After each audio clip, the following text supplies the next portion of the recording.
आज अपन जिस टॉपिक के बारे में पढ़ रहे हैं वो टॉपिक रहेगा अपना नर जनन तंत्र के बारे में।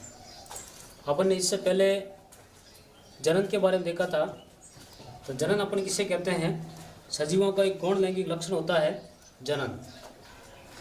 सजीव के अंदर अपन लक्षण देखते हैं और उसके अंदर मुख्य लक्षण होता है जो जनन होता है। अपन देखते हैं जनन होता है ये सजीव की अपने उत्तरजीविता के लिए जरूरी होता है। नर के अंदर लैंगिक जनन पाया जाता है। तो लैंगिक जनन पाए जाने के कारण अपन देखते हैं कि लैंगिक अंग के तौर पे नर के अंदर लैंगिक जनन के लिए उत्तरदायी जो कारक होते हैं वो शुक्राणु होते हैं और मादा के अंदर जो कारक होते हैं वो अंडाणु होते हैं। इन दोनों का जिसमें निषेचन होता है और इससे युग्मनज बनता है और युग्मनज है जो मादा गर्भाशय के अंदर स्थापित हो जाता है और भ्रूण के अंदर परिवर्तित होता है।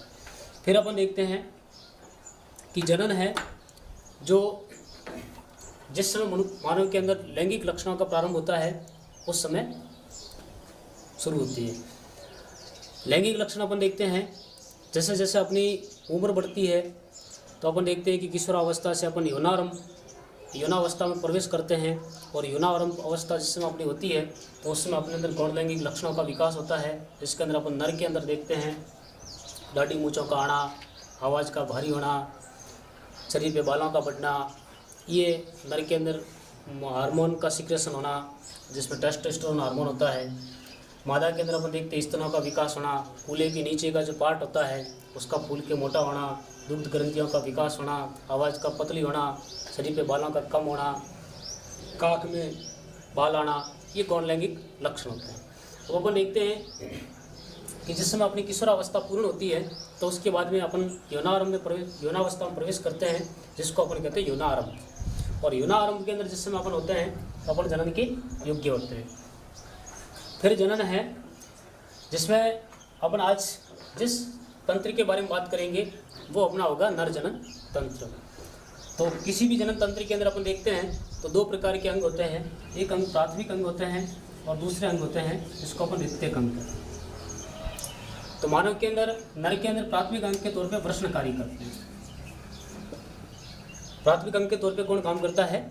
वृषण काम करते हैं। वृषण होते हैं ये लैंगिक कोशिका यानी युग्मक का निर्माण करते हैं। इनके दो काम होते हैं। वृषण के काम है, पहला काम शुक्राणु का निर्माण करना और दूसरा काम होता है हार्मोन का स्रावन करना। ये दो काम वृषण के होते हैं। वृषण होते हैं जो अपनी उदर गुहा के बाहर स्थित होते हैं। और फिर अपन देखते हैं द्वितीयक अंग होता है। जिस द्वितीयक अंग के अंदर पहला अंग है, ये प्राथमिक अंग के अंदर वृषण केवल एक ही होता है जो छोटे होते हैं। और द्वितीयक अंग होता है जिसमें अपन पहला अंग देखेंगे वृषण कोश। यानी कोश का मतलब होता है जिसके अंदर किसी चीज़ का भंडारण होता हो तो वृषण कोश होता है। वृषण कोश के अंदर अपने वृषण स्थित होते हैं। वृषण कोश होता है जो अपने उदर गुहा के बाहर होता है जिसमें वृषण होते हैं। वृषण के अंदर अपन ने देखा कि शुक्राणु का निर्माण होता है। अब शुक्राणु होते हैं जो कम तापमान पर वृद्धि करते हैं। अपने शरीर से भी उनको कम ताप चाहिए, इस कारण वृषण कोश होता है जो अपने वृषण होता है जो अपने शरीर के बाहर वृषण कोश में स्थित होते हैं। यहाँ पे एक प्रश्न बनता है कि वृषण है जो उदर गुहा के बाहर क्यों स्थित होते हैं? तो इसका उत्तर होगा कि वृषण के अंदर शुक्राणु का निर्माण होता है और शुक्राणु होते हैं जो अपने शरीर से भी कम ताप पे जीवित रहते हैं। इस कारण वृषण है जो अपने शरीर से बाहर स्थित होते हैं।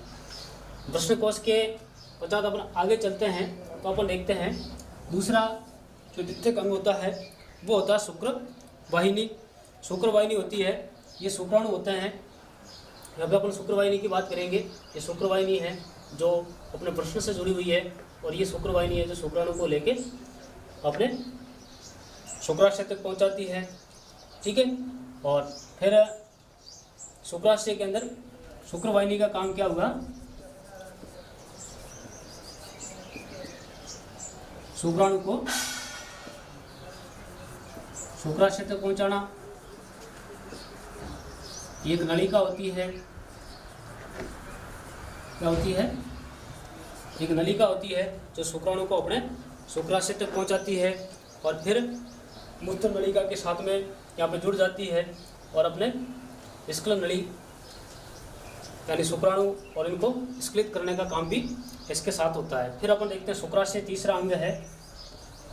तो शुक्राशय होता है जिसमें एक थैलीनुमा संरचना होती है। वो अपन ने देखा कि शुक्रवाहिनी है जो शुक्राणु को लेके शुक्राशय तक पहुंचाती है।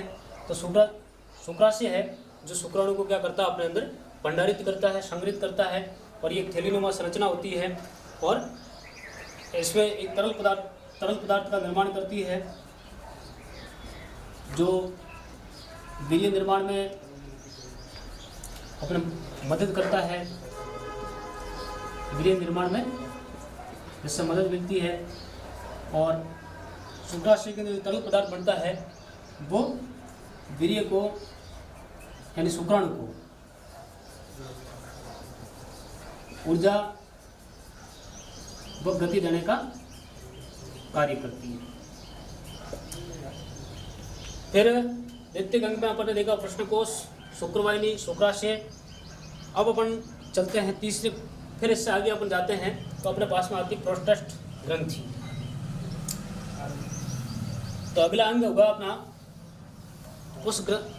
उसका नाम होगा, चौथा अंग है प्रोस्टेट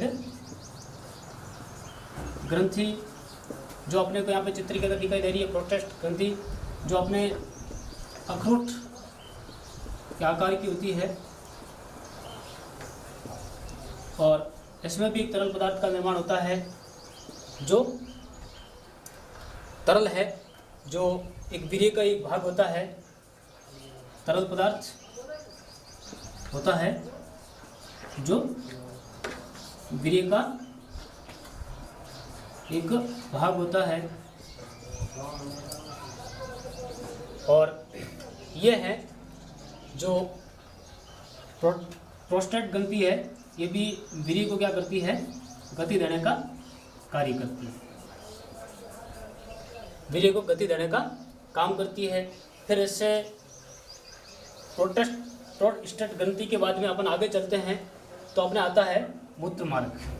अगला अंग है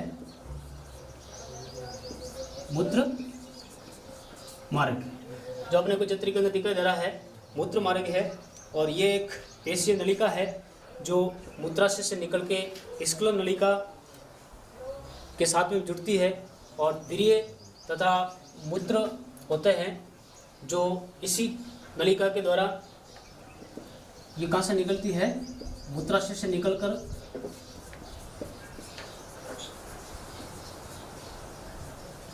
मूत्राशय से निकलती है और निकलकर स्खलन वाहिका होती है, स्खलन वाहिनी उसके साथ में मिलती है। स्खलन वाहिका के साथ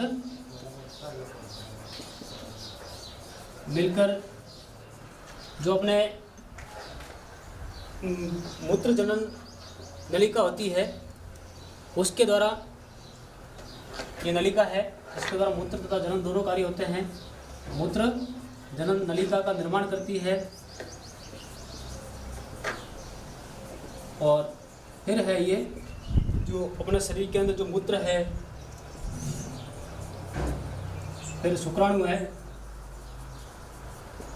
प्रोस्टेट ग्रंथि के जो स्राव है, इन स्राव को मूत्र जनन छिद्र, मूत्र जनन छिद्र के द्वारा शरीर से बाहर भेजने का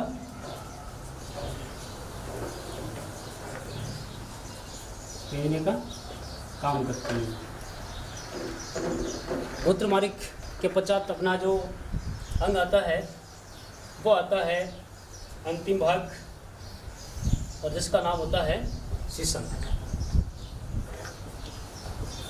द्वितीय अंग का अंतिम भाग शीशन, जिसको अपन कहते हैं, ये एक बेलनाकार अंग होता है जो सामान्य अवस्था में शिथिल रहता है, छोटा होता है, प्रश्न कोच के बीच में लटकता रहता है, और जिस समय ये बेलनाकार अंग होता है, प्रश्न कोच के बीच लटकता है और सामान्य अवस्था में शिथिल होता है,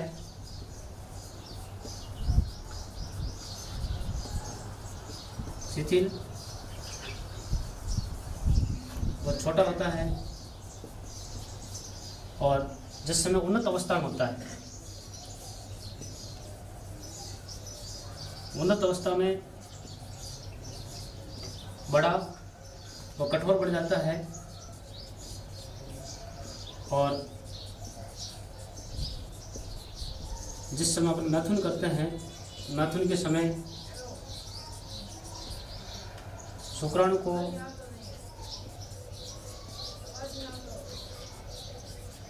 मादा शरीर में छोड़ने का कार्य करता है। ये था अपना जनन तंत्र, नर जनन तंत्र, जिसके प्राथमिक अंग के तौर पे प्रश्न होते हैं, द्वितीयक अंग के तौर पे अपन ने देखा तो द्वितीयक अंग के तौर पे प्रश्न कोश है, फिर प्रश्न कोश के पश्चात अपन चलते हैं शुक्राशय है, शुक्रवाहिनी है, मूत्राशय है, प्रोस्टेट है, और उदारिक है, और शिशन है। तो ये जनन तंत्र था, नर जनन तंत्र। इस तंत्रों के बारे में कई बार अपने परीक्षा में प्रश्न भी आते हैं, अपन घबराते हैं, अपन संकोच करते हैं, लेकिन विज्ञान पढ़ते समय अपने को संकोच नहीं करना चाहिए, क्योंकि विज्ञान है जो अपने शरीर के बारे में अपने को जानकारी करवाती है। तो हर चीज़ का अपने को पता हो, तो इस से संबंधित किसी प्रकार की समस्या के लिए आप कमेंट बॉक्स में लिख के मुझे बता सकते हो। धन्यवाद।